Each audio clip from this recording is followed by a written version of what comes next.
পেটে ক্ষুধা নিয়ে একটু খাবারের আশায় ছুটে যায় মোহান্নাদ ঈদ। বয়স মাত্র 15।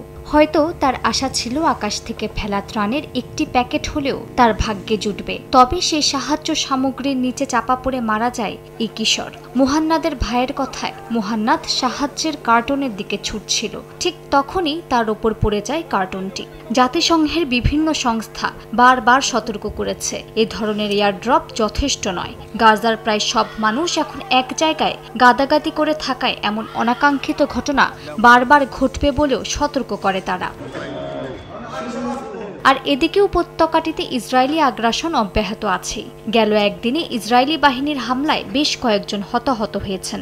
ইসরায়েলি দখলদাররা অধিকৃত পশ্চিম তীরে অভিযান চালিয়ে বেশ কয়েকজনকে গ্রেফতার করেছেন। এ সময় তারা টিয়ার গ্যাসও নিক্ষেপ করে। গাজার রামাল্লাহ এবং হেব্রনে একাধিক হামলা চালায় নেতানিয়াহু বাহিনী।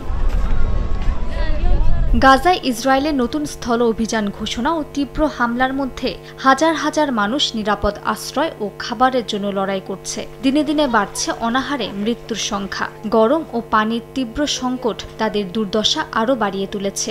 গৃহহীনরা প্রচণ্ড গরমের মধ্যে ধ্বংসস্তূপের মাঝে দিন কাটাচ্ছেন। মা বাবারা অসুস্থ শিশুদের সামলাতে হিমশিম খাচ্ছেন।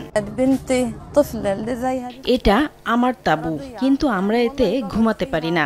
আমার বাচ্চারা দিনরাত কাঁদে। গরমে আমার ছেলের শরীরে চুলকানি হচ্ছে, কিন্তু এর কোনো চিকিৎসা নেই। ওষুধ দেওয়ার ইচ্ছা থাকলেও উপায় নেই। এক বৈঠকে মিশরের পররাষ্ট্রমন্ত্রী বাদর আবদেলাতি ও তুরস্কের পররাষ্ট্রমন্ত্রী হাকান ফিদান গাজার ওপর ইসরায়েলের দখল সম্প্রসারণের নিন্দা জানান। মুসলিম দেশগুলোর একতা ও আন্তর্জাতিক চাপ বাড়িয়ে এই সংকট ঠেকানোর আহ্বান জানান তারা। মালিহা সুহরওয়ার্দী, সময় সংবাদ।